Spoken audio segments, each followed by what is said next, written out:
Hello everyone, again back to my new blog. So বিকেল থেকে আমি এই ব্লগটি কন্টিনিউ করছি। আমি মোহিনী, উত্তর দিনাজপুরের ছোট্ট একটি শহর রামগঞ্জ থেকে। তো আমি সন্ধেবেলা টিফিনের ব্যবস্থা করে নিচ্ছিলাম। টিফিনটা একটু ভালো না হলে ভালো লাগে না। বিকেলবেলা কার কার টিফিন খাওয়ার অভ্যাস? আমি তো খাই। তো আমি চিন্তা করতে করতে মাথায় এলো যে গোলা রুটি করে নেওয়া যাক। গোলা রুটি আর চা কিন্তু বেশ জমে যায়। তাই আমি একার জন্য গোলা রুটি আর চা করে নিলাম। তো সুন্দর করে আমি চা করে নিচ্ছি। রুটি আমার হয়ে গেছে, এবার চাটা হয়ে গেলেই ব্যাস। আমি নিজেকে অনেক ভালোবাসি, তাই আমি আমার জন্য সব কিছু করতে পারি। তাই আমি আমার জন্য কষ্ট করে চা আর রুটি করে নিলাম। তো এটাকে আমি সুন্দরভাবে খেয়ে নিলাম। খাওয়ার পরে পেট শান্তি করার পরে বোন আবার প্রসাদ নিয়ে চলে এলো। ও, আগে দিতিস তাহলে আমি এত কষ্ট করতামই না। তারপর আমি আবারও স্নান করে চলে গেলাম পুজো দিতে। গরমের দিন 2-3 বার স্নান না করলে হয়ই না।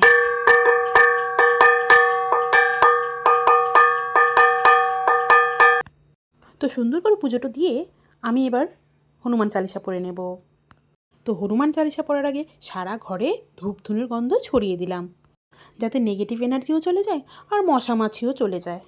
তো চারিদিকটা আমি ধূপধুনো দেখিয়ে নেওয়ার পরে এবার বসে গেলাম হনুমান চালিসা পড়তে। সুন্দরভাবে হনুমান চালিসাটা পড়ে নিচ্ছি। মঙ্গলবার করে হনুমান চালিসা কে কে পড়ো কমেন্টে জানিও। আমার পড়া কমপ্লিট। এবার আমি দুপুরে যে কাপড়গুলো ভিজিয়ে দিয়েছিলাম সেই কাপড়গুলোকে আমি এখন ওয়াশিংয়ে শুরু করে দেবো। ওয়াশ করে নেওয়ার পরে কমফর্টার দিয়ে তারপরে নেক্সট বার ধুয়ে নেব, তাহলে কাপড়গুলো সুন্দর থাকে। আমি বেশিরভাগ রাতের দিকেই ধুই, কারণ গরমকালে বাইরে কাপড় মেলি না, স্ট্যান্ডেই মেলা থাকে, তাই আর অত দরকার পড়ে না। এই দেখো কাপড়ের ঢিপ। এবার কাপড়গুলোকে সুন্দরভাবে স্ট্যান্ডে সাজিয়ে নেব, যাতে আমাকে দুদিন আর ধরতেই না লাগে। সুন্দর করে সাজিয়ে নেওয়ার পরে এখানে কাপড়গুলো সুন্দর শুকিয়ে যাবে। গরমের দিনে এভাবেই শুকাই। তারপরে যা গরম লেগে গেছিলো, এবার আমি একটু এসির কাছে বসবো, নিজেকে একটু টাইম দেব। আমি এখন দেখব স্প্লিটসভিলা চালু করে, এসি চালু করে আমি এখন চিল করে ল্যাপটপ দেখছিলাম। তারপরে আবার 8:30 বেজে গেল। আবার ডিনারের প্রিপারেশনে রুটি খাচ্ছি, তাই রুটি করতে হচ্ছে। তো রুটিটাও সুন্দরভাবে করে নিচ্ছি। স্প্লিটসভিলা কে কে দেখো? আমার তো ভালোই লাগে। তোমরা কি কেউ দেখো? আমি বেসিক্যালি রিয়েলিটি শোই পছন্দ করি।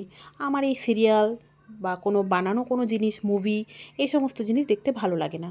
আর এদিকে দেখো মা কালকের জন্য সব কেটে কুটে রেখেছে আর মশলাও করে রেখেছে। আমি এদিকে ডিমগুলো বের করে রাখলাম, চালটা ভেজে রাখলাম, বাসনগুলোকে মেশিনে দিয়ে দিলাম, দিয়ে মেশিনে কাজ করুক।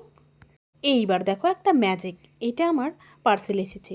এটা হলো ফোল্ডেবল টি টেবিলের মতো আর কি। এখানে তুমি চা, বাচ্চার খাওয়ার যে কোনো জিনিস রেখে খেতে পারবে। এটা এদিক ওদিক করা খুব ইজি।